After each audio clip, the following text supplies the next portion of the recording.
Welcome to another episode of Meal Prep Monday. I'm your host, Allison Schaaf, and today I'm talking about a topic that it's been the most requested topic. So I've put out a few requests for ideas of, topics you would like to hear on this podcast. And by far the most requested topic is budget. And I get it, right? Like I have noticed with my grocery bill, it's going up, right? And for me, it's actually a little harder to notice because I also have a family that's expanding, right? Like my baby that was once just breastfeeding is now, eating a bunch of foods. Like we've also, my family has increased the quantity. So it's been a little harder for me to tell how much of that is rising food costs, but I definitely know it. I see it, I feel it. And we've had these discussions in our Facebook group of rising food costs. And I know it's something that's on all of your minds. When we've asked you, I think the thing that you have mentioned the most is the rising costs of meats specifically.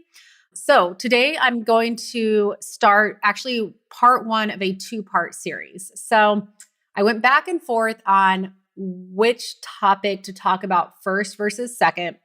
I'm today going to talk about the topic that I know you probably want to hear most, which is like, hey, what are some ideas to help with my food budget? So that's what we're going to talk about today. But I would encourage you to make sure to come back next Monday. If you're not subscribed, go ahead and subscribe. But make sure to listen to the second part of this because I think it's an important message too on kind of a reflection of food cost and how to kind of put that into perspective as well. So yeah, make sure to listen to next week's episode.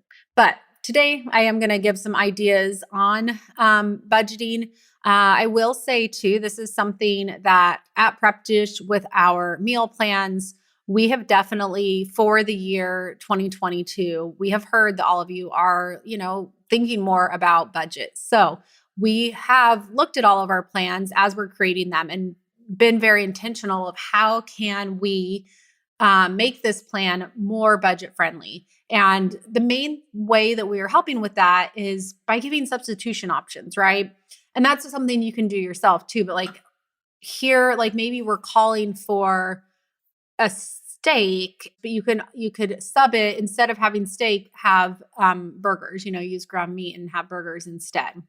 And, with the ground meat, you can use any ground meat. So whatever, if there's a ground meat that's on sale or you bought one in bulk, you can make your own subs. But it's definitely something we are taking into consideration when we're creating our meal plans. I think personally, just by using a meal plan, whether it's one you create yourself or it's one that we've created, you are going to lower your food costs because you're going to actually use everything you buy. So using a meal plan is a great, great way to stay on budget.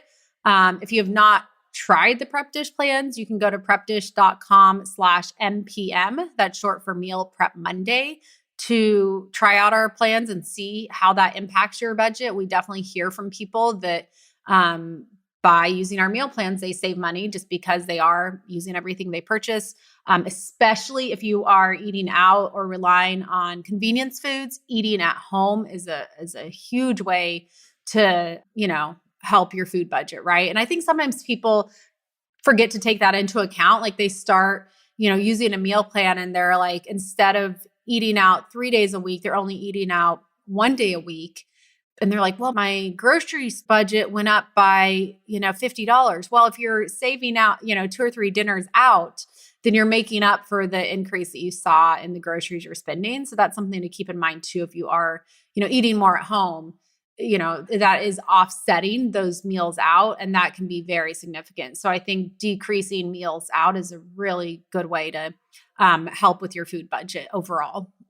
Some other ideas. So aside from the meal plans, some ideas and things that we have actually kept in mind at Prep Dish are one, and this is kind of going to conflict with some things I've said in the past. So one would be don't buy pre-chopped. So that's something you have to kind of keep in mind of time versus money, but buying pre-chopped vegetables, you pay a bit of a premium. So, instead of buying the pre-chopped broccoli, you could buy a head of broccoli and chop it yourself.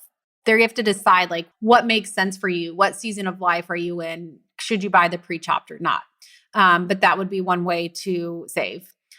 Another big one is to stretch out your meat. So buying, lower cost cuts is great, and just learning that you can always substitute, right? So I guess maybe this is two things with meat, ways to save with meat. One would be knowing that you can always sub. So whatever recipe calls for, whatever cut, you can always sub it with a different cut. Now, sometimes the cooking method may not be ideal for a specific cut of meat. Like some cuts of beef are not great if they're seared. They're better if they're like slow cooked. So you have to get a little careful there.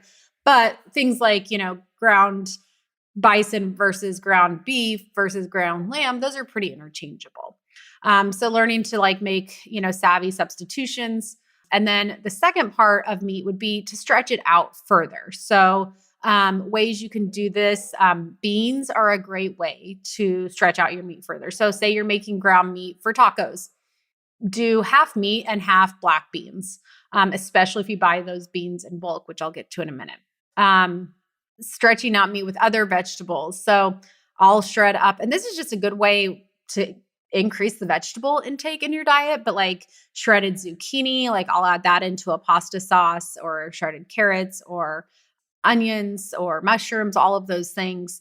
But keep in mind, this is a great strategy for increasing your vegetable intake, but the vegetables have fewer calories, so it may not be as filling. So it's not like this one-to-one, you'll eat half as much as meat if you're increasing the vegetable. I don't know if that makes sense, but the logic there is not completely you can just cut the meat in half and it's going to work out to exactly the same amount of vegetable, if that makes sense. But it is a good way to stretch out your meat by adding some vegetables. But legumes and beans are a really good one too, because they do have, some protein in them. So stretching them out. Soups and stews are a great place where beans would be a good sub. So if you have a stew, adding in some chickpeas or adding in some lentils can really help stretch out the meat as well. The other tactic for, watching your budget is to buy in bulk. So I have entire episodes on some of these options, but some things that I play around with in terms of buying in bulk. One, last year, for the first time ever, I started going to Costco. I just did a Costco run a few weeks ago. I've done an entire episode on this, and maybe I'll do an updated one because I know a lot of you are much more Costco savvy than I am. Because again, I've been going a few times now for the past year, but it is a good way to buy in bulk. Things like rice, I always buy the big bag of rice. So different things there. Other services. So Costco's one. Imperfect Foods is one. I think I've done an episode on them as well, but I use that one because it's kind of like foods that are imperfect. It's like the name describes, but they're less cost because it's foods that maybe aren't quite perfect and they can't make it into the store, but they're still completely edible and fine to use. So we've had some good luck using Imperfect Foods. About almost every week, I'll do an Imperfect Foods order, and I've been pretty happy with that. And again, the prices are good there. Thrive, that's one I've talked about a lot on here. Butcher Box for meats.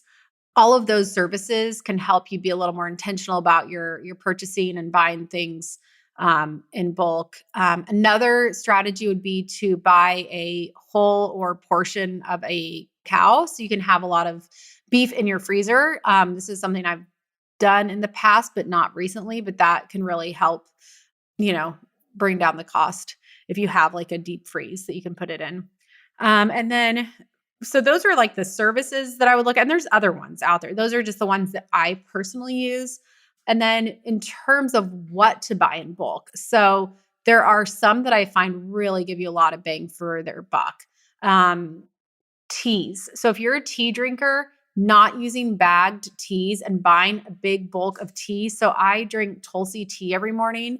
I love Tulsi tea. It's great for your immune system, but I buy a big bag of organic Tulsi tea for $18 and it lasts 6 months or something. I've done the math on it, but it's incredible how the cost per serving versus the tea bag, which is probably 50 cents a serving. But when I should have done the math for this episode, but I didn't. But just know that like the bulk teas, and I do the same thing with my green tea. It's incredible, like the savings you can get versus buying the bags. And it's a lot better. Some of those bags actually have, like the bag itself can have chemicals in it, or especially if it's like a plastic, like those plastic bags are really not great. So I just have like a stainless steel tea strainer that works great. And then beans are a really good one to buy in bulk. That's a good Costco one. And the rice, as I mentioned. Dried fruits are another one, and nuts. And then one that sometimes people don't think about is spices, and buying those from the bulk section. So I have a bunch of glass spice containers. I did one big project where I labeled them all. And then now I buy my spices in bulk. That saves significant amount of money because, I mean, you can get a bag of cinnamon for like $1, and it's like 2 or 3 containers. It would be $5. I mean, it's just, the spices really are a big savings if you buy those in bulk. And then the last tip to help save on budget is to make your own. So this is something we're big at with Prep Dish. You'll notice in our meal plans, like we definitely, have you making things like your own pesto or your own dressings, and definitely better for flavor, for health, for a lot of reasons, but usually for budget as well. It's going to be more cost effective if you're making it on your own. And maybe it's not because you're using better ingredients, but then it's like, okay, it's way better in terms of health and flavor to not have like a lot of the bottled and processed items rely heavily on things like sugar and other kind of fillers it's whatever's cheap is what they put in there, which isn't necessarily what tastes good and what is healthy for you. Oh, and then I have a little bonus side note here of something that isn't budget friendly, but it is something that I do, is, 2 things. One, backyard chickens. Love our chickens, love the eggs. And I think sometimes it's like, oh, well, you save money because you don't have to buy eggs. Yes.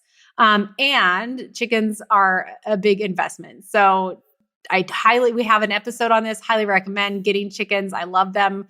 But if you're buying them because you think it's going to be cheaper than buying the eggs, even if you buy the highest quality eggs at the store, your backyard chickens are going to cost more, at least in my experience. Cause by the time you buy their feed, and then we've cycled through different chickens, and I mean, they definitely, it's a hobby. It's not the most expensive hobby, but it's not really cost effective. So a lot of fun.